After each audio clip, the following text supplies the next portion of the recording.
Hi everyone, it's Adrian from Genie Magazine and I'm here with Lena Kasparian. Lena, welcome to the show. Thank you for having me. That's a pleasure. Lena, how would you introduce yourself? You're a fashionista, stylist to the celebrities. You've had this, we're in Parramatta, by the way, at Lena's store. And you've had this for about a year and a half now? Almost 2 years, yeah. Almost 2 years, and there's another store opening in, is it Rose Bay? I'm opening another store in Rose Bay in about a month's time. So very, very exciting. Yeah, it is. How would you describe yourself? How do you introduce yourself? First of all, I'm a mother of two, so I'm an independent businesswoman, I would say. Yeah. Fashion designer, entrepreneur. So you must have lots of free time. Yeah. Oh, no free time. no free time whatsoever. I know that feeling all too well. How did you start in the whole fashion business? Because if I read correctly, you started in your parents' jewellery store. Yes, that's all true. the way back. Yep. So take us through the journey. Okay. Well, when we were kids, my parents were actually going to invest in a fashion store. Right. And they were looking for a space to open a boutique, and they had everything ready. And my uncle, who is a jeweler, said to my dad, "Let's go into jewellery and start a partnership." So they left the fashion and went to jewellery and did that for probably more than 20 years. Wow. So we grew up in the jewellery trade, and I've did all the diamond courses and jewellery design and diamond grading and all that stuff, and worked in the family business. And we had 2 stores at the time. My uncle had a store as well. And then, life takes its course, and graduated from high school and decided, okay, what do I do now? And my parents decided to give up the jewellery trade. It wasn't what it used to be. So they sold the business. And then my mum decided to go back into the fashion. So back to square one. Right. And so she started the business in 2006. I was married at the time, living in London. So I came back and just started helping my parents out. And we've been doing fashion for a decade now. Right. And if I read correctly, you're very well established in the fashion industry, but you don't have formal qualifications. Is that right? If someone's passionate, as you are obviously, about fashion, and you don't have the formal qualifications, how did you go about establishing yourself as such a successful businesswoman and such a successful style icon? My family started a retail business, so they bought, brands that established already in the States and introduced them to Australia. So, jewellery design and being good with my hands, and my mum made her own wedding dress. I designed my own wedding dress, and so we're Armenian. We're very crafty with our hands, and I've noticed this about Armenians in general. All of them are amazing. They will decide, I don't know if this is an Armenian trait, but they will decide they want to do something. Yeah.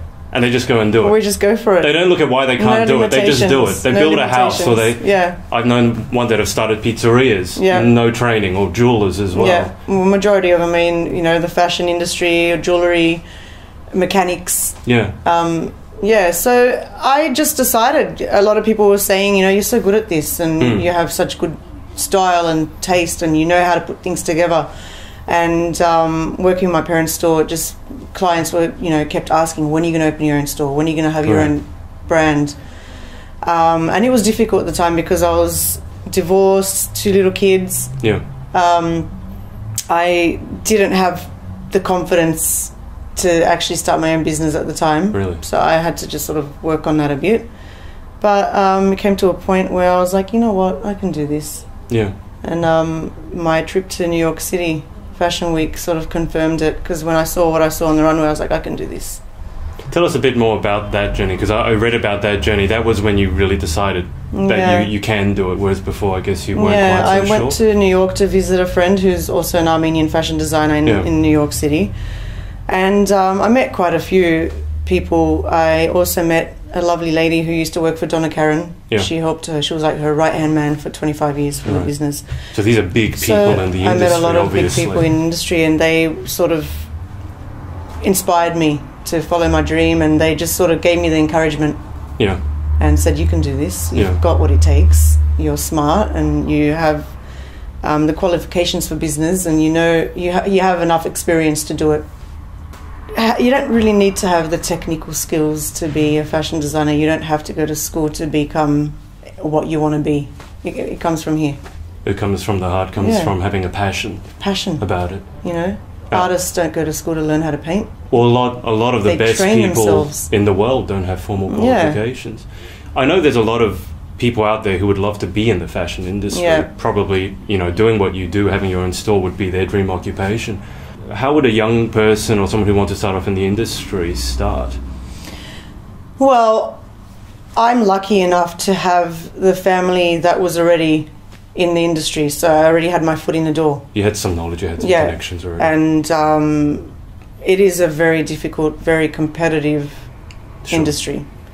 And if you don't have the passion or the natural ability or the skill, it is quite hard. And I do find a lot of young, you know, students who have the passion to become, you know, a fashion designer. They go to school to learn the skills. They are eager to learn, which is great. But if it doesn't come from within you, it's really hard. It takes a lot of money and a lot of guts to do it. Sure. It's an expensive industry. Very expensive. On that point, I mean, this interview will probably have the nicest and most expensive backdrop of any interview I've done. What does it take to go from having that concept in your head, how it's going to look on a runway on the model, to actually getting it onto a shelf? What's the process that you go through? Well, I visualize a dress. It comes to life in my mind. I could sit there and have a glass of, you know, wine or a coffee, and I'll see something outside that inspires me, or I'll just visualize something. I'm a daydreamer. I dream a lot. And, you know, even in my dream, I'll picture a dress on myself or on someone else or on the runway, and I'll get up and I'll quickly take notes, and just so I don't forget. And I just start sketching, and I just sort of bring it to life on paper. How do you take those sketches? I mean, is there a particular way you need to sketch? No, just sort of... I mean, practice makes perfect, right? So it does take time to sort of develop a skill and a natural... Sure. Everyone has their own way. Everyone has their own natural ability or technique to do something. So, you know, I do a lot of sketches. Sometimes I'll sit there and do, you know, 100 to 200 sketches in a day. And just in a day? So just, I'll just do pencil sketches. It's just an outline of something, and I just write notes, and then I'll just take the ones that I really like and put some colour to it and complete it. And then what's the next step from there? Next step is the text sketch, and then you do the computer sketch, which is done on the computer. Right. I don't do that. The girls do it. Yeah. And I do them by hand. I like to do things by hand. I'm not so great with the computer. And then I just send it off to my factory, and they, you know, we work on the fabric, and I pick everything, and we get it done. We do the sample, and if the sample's not right, we correct it. What does it feel like when you get the finished product back and you're happy with it? It's great. Hi, look around you. Yeah. It's great. It's like going to Disneyland. I don't know. It gives me this great pride and joy that I've designed these from nothing, and people come in here and try them on and buy them. So all these dresses here started off as just an idea in your head. A visual dream or something. One dream I had, I was at the Oscars with Tom Cruise. Don't ask me why or how, but apparently... this is a dream. This is a dream. Okay, all right. This is a dream. I had a dream that I'm attending the Oscars and I'm his date. You'd be significantly taller than him. Totally. Very tall. I was probably wearing flats. But I visualised myself in his gorgeous gown. So I woke up and I was like, wow, I wasn't so amazed about the date, but I was more amazed about the dress. So the fact that you were near Tom Cruise was... No, I was like, why was I dating him? But wow, that dress was amazing, and I got up and I drew it. Do you remember the very, very first dress you sketched or you designed, or the very first one that you made? No, well, one of the very first dresses I made is actually hanging right behind us. This one here. Wow. That's my very first design, one of my first ones, halter neck, and I designed my wedding gown. So that was one of my first, and my mum's wedding, you know, her dress, and I designed my sister's dress. I designed my sister's dress on a napkin at the Central Coast, at Terrigal. We went to a Thai restaurant with my parents, and it was her wedding time. Yeah. And I was like, this is what you're going to wear. So I grabbed a pen, and there was just a napkin, and I drew it. It was a red napkin, and I drew it, and she took it to a bridal designer, and he made that dress. Do you get people often just sort of passing you a piece of paper and say, I need something, make me something on the spot? Yeah, sort of I charge them $50 a consultation. Wow, that's a bargain, $50 an hour. I don't. It's not necessary to overcharge people. I love when people come in here and, you know, I give them advice and style tips, and you know, it's free. Yeah. Well, having said that, you refer to this place as the Panther's Den. Is that correct? Panther's Den. So what is it about the panther? Why call this the Panther's Den? Okay, well, the panther's my totem. It's a very mystical connection that I have with this animal, and it's been 5 years now, and it comes from a very dark time in my life that happened a few years ago, and it just came to me from nowhere, and it just I have this. You know, I've got the logo, and I just have this wonderful connection with this amazing, seductive creature, and I thought that'd be a great And you logo. have them on the actual label itself? Yeah, my labels. So that's been your totem for 5 years? I looked it up. I looked up the totem, and I wanted to, you know, I was curious to know why I was so obsessed with this animal. Not obsessed, but just so mesmerised by this animal, and I looked it up, and there was a connection there. Have you ever seen one face to face? No. I'm dying to see one. I imagine. I mean, cats are majestic creatures. Seeing a big I had cat a strange like that. dream last night with cubs. Another strange dream. Yeah. But these dreams, I don't know. But yeah, they come to me. And you mentioned briefly that dark period in your life. And you went through a very, very difficult period, domestic violence, and you were forced to do some things in self-defense, and it was a court case. Yeah. And I imagine it was a very, very tough time. It was. Something that you'd never wish on anybody else. No. What would you say that you learned about yourself from that period in your life? Wow. Or what did you take from it? I mean, it's not a positive experience, obviously. But no, did you take it was very positives traumatic. Very traumatic. Look, we all experience things in life that we can't explain. You know, accidents happen, and people go through different difficulties, some worse than others. I think it's the way you handle it. I think God does test us in times, and if you believe in God. But that was one dramatic. Yeah, it was. My partner was an alcoholic, and I still try to work out what happened, but unfortunately he passed away, and I was, you know, in a very difficult situation, and it was a dark time for me, but it got to a point where, you know what, I just sort of snapped out of it after a couple of months, and I've got 2 kids to look after, and I thought I can't give up on myself because I'm giving up on my kids. So I just sort of composed myself and focused on what was important, and you just sort of have to let things be. And it just sort of, you know, you just sort of get sidetracked, but you just end up back on the track that you're supposed to be on. But you have to believe in yourself. I didn't give up on myself. It must have been a very trying time, though. You said a couple of months. I mean, to turn it around. Well, I guess it's not a complete turnaround, but sort of pick yourself off the ground in 2 months. It was a very, very difficult time. I mean, I was really depressed and very sad. And, you know, one of my dear friends used to come and feed me because I was just so numb. And, you know, I had a good support system around me, my parents and my friends who didn't give up on me, and, you know, it was someone that I loved passed away, and I was blamed for it. And I didn't do anything. And you were taken through court for it as well. 18 months of hell. Wow. Yeah. If someone is in a similar situation, hopefully not as traumatic as yours, but I have interviewed some very intelligent women that are in situations where they know their partner is not really quite right. But I don't know if you found this to be the case. They're very intelligent, but in those situations, they have this tendency to blame it on themselves, or to take responsibility for their partner's problems, whether it be alcoholism or drug abuse. That's called denial. If there's someone in that sort of situation and they're sort of getting that feeling that something's not quite right, what advice would you give to someone like that? If that person in front of you doesn't want to be helped, then you can't change them. As much as you love someone and you want to help them, it's really up to them. If they don't want to help themselves, if they've given up on themselves, then there's nothing there's nothing you can do. No matter how much you love them. No.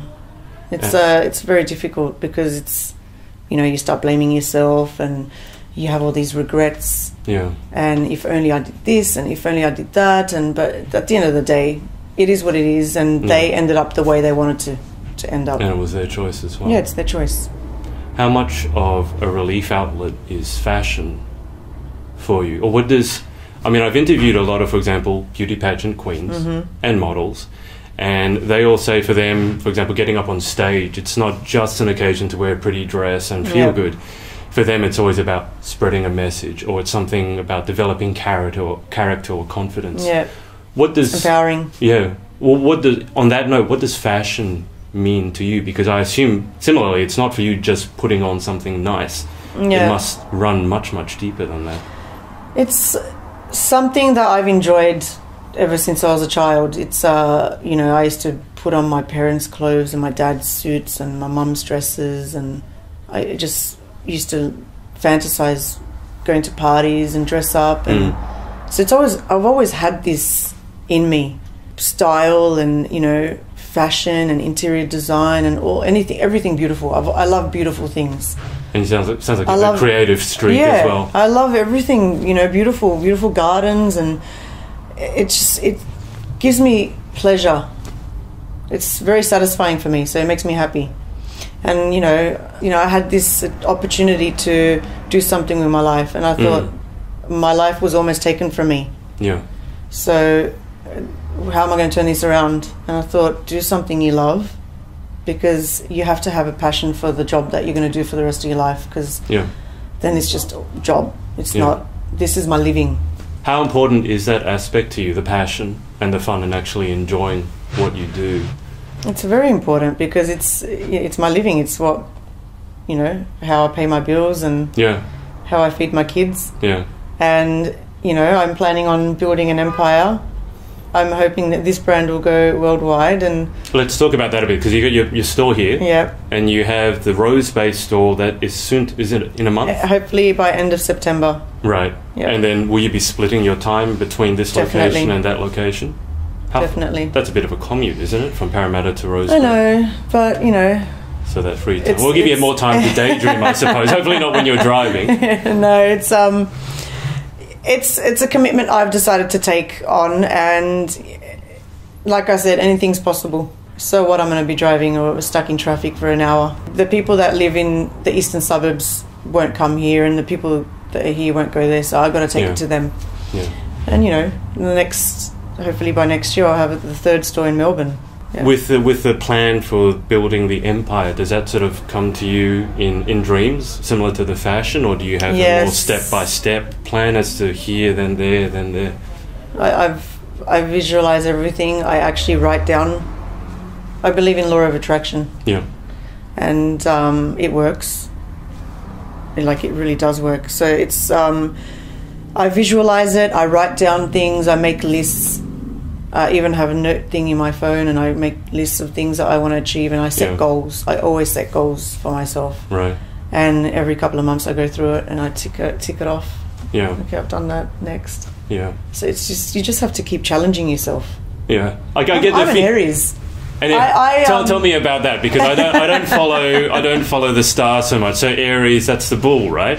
Aries is the ram, we are, you know, very stubborn and very, you know, we can be aggressive and we can be abrupt, but we're very passionate, very loyal, and you know, we're go-getters. Yeah, natural born leaders, and I've always had that in me. I was a shy child, very shy, a very reserved kid. Hard to picture that, but very, very reserved when I was a kid. Right. But I've always had this passion brewing inside me since I was a kid. You know, I wanted to be a model, and I wanted to be an actress, and I always had this thing, not so much to be famous, but just that's the industry I wanted to be in. Yeah.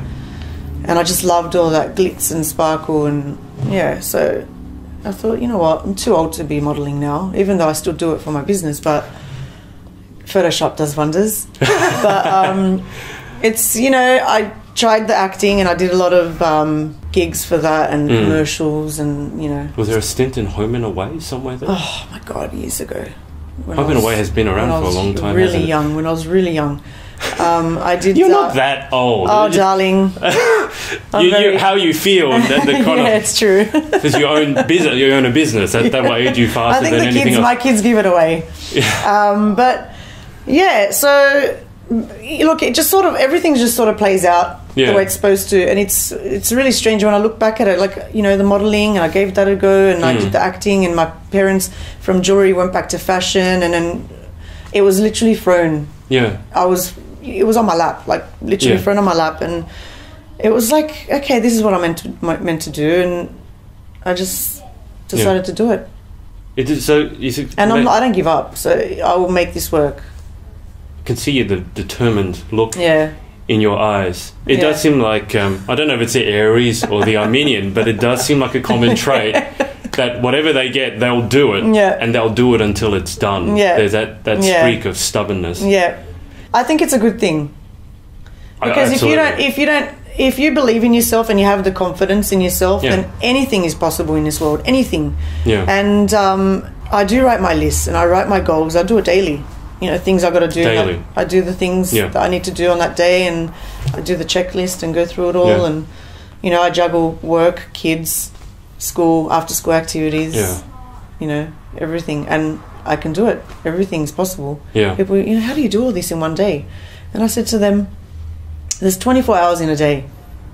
Split that by 3, so you got 8 hours. You sleep for 8 hours, you work for 8 hours, and you got another 8 hours to play. What are you going to do for 8 hours? Do you actually sleep 8 hours? I don't sleep. I was going to say, I bet you don't sleep 8 hours. No, I don't sleep. But, you know, realistically, if you have divide it by 3, you've got 8 hours. And, you know, we work basically 6 to 8 hours a day. And what are you going to do the next 8 hours? You know, you can cook, clean the house, do the chores, take the kids to their lessons, do your sporting activities. And or follow your passions. Hobbies and whatever. So there is time. Yeah. There's plenty of time in a day. I think if you really love what you do, you make the time. Of course you do. What about when someone comes in the store? What's the experience like for them? So they come into the Panther's den, and let's say there's a girl. I mean, it's mainly girls. I know you do some men's fashion as well, but the girls want to come in. And is it mainly for weddings? I know it's like formals and school. Is it school formal season coming up soon? So what's the process that you take them through to make sure that it's something that not only looks good, but they feel well, I mean, they walk in and they obviously have come in here for a reason, because it's evening gowns. It's not, you know. So, you know, we sort of ask them questions and find out what the event is and where they're going to go, season, if it's in Australia, if it's overseas, is it going to be hot, cold, everything. We ask a lot of questions, you know, religion, cultural, you know, traditions and stuff like that. So you really find out a lot about them. Yeah. Right. I really like to get into their heads and find out exactly what they want and what they need and what it's for.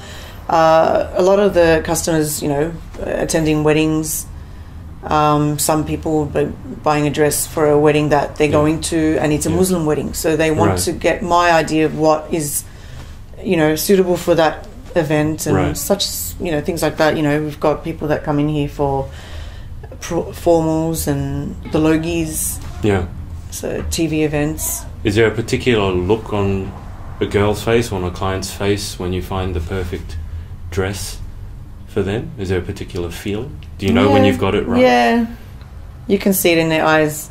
Yeah, when they look and feel comfortable and confident. Yeah, you can I think it's body language. Yeah, I've sort of mastered that one. Yeah, in this industry, being in retail, practically my whole adult life, I sort of can understand people and their body language and their facial expressions. Yeah, and you know, everything just sort of, as soon as they walk out of the change room, you can tell. I can say, "Nah, go back in." Yeah, go back in. Come out and give me a credit card. Yeah, because you're buying it. because it's just perfect for you. Yeah. If people want to get in touch with you or they want to come into the store, what's the best way of getting in touch with you, your contact details? The website. So they can go straight to the website, so lenakasparian.com. And I'll put that underneath. Yeah. The store email address, which is info@lenakasparian.com, and the phone number's there as well. So, sure. Yeah. And when they come in, just in terms of what services you offer, I was just having a look at the website. You'll help them pick a dress. There were also some things to do, I think, with like sort of wardrobe clean-outs or wardrobe assessments. Yes, so what are those other services? Styling services as well. Yeah. You can host a party at your place if you like, and we can bring some nice dresses. It's like, you know, back in the day when they used to do Tupperware parties. I was going to say, it sounds like a very fancy Tupperware. Yeah. Very fancy Tupperware party. Yeah, and we offer styling packages as well.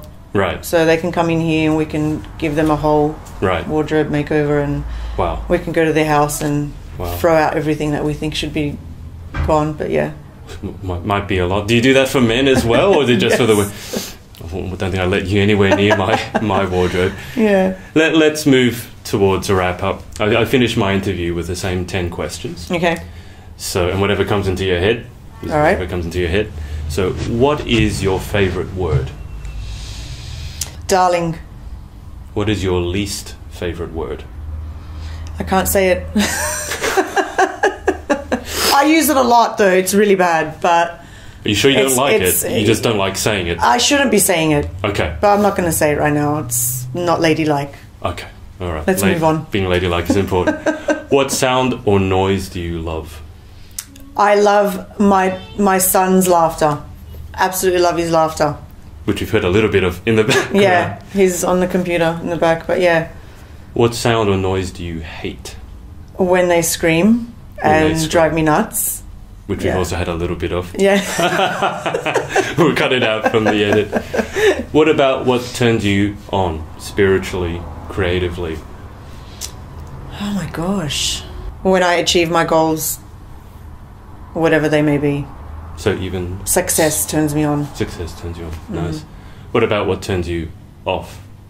When I fail and I have to take that couple of steps back, but then I just push myself forward again. So you don't let it define you? No, never. Nice. If you had a dinner party and you could invite any 3 guests, living or otherwise, who would you invite? Damn, I wish I was prepared for these questions.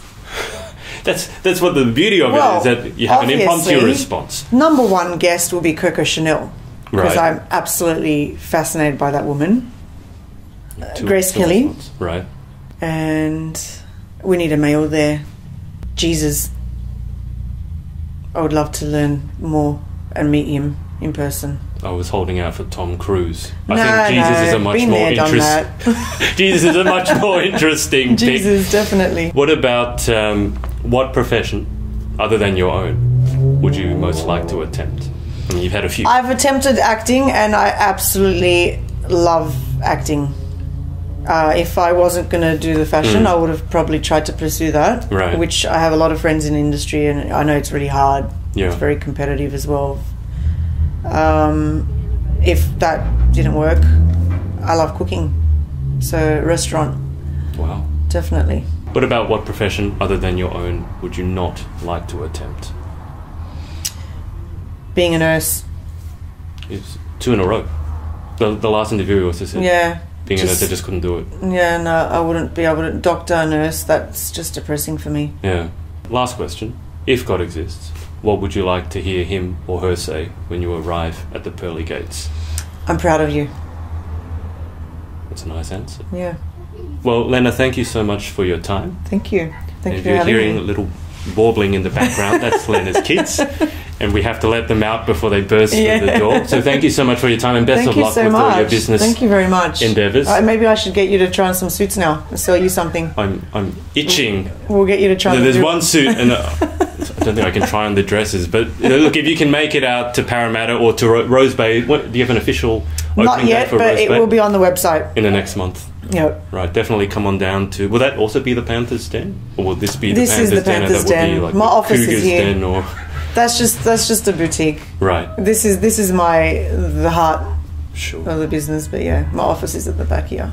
Well, definitely come on down, and Lena might be able to do something about your wardrobe. Thank you so much for your time. Thank you so much. And we'll speak to you again soon. Thank you. Bye.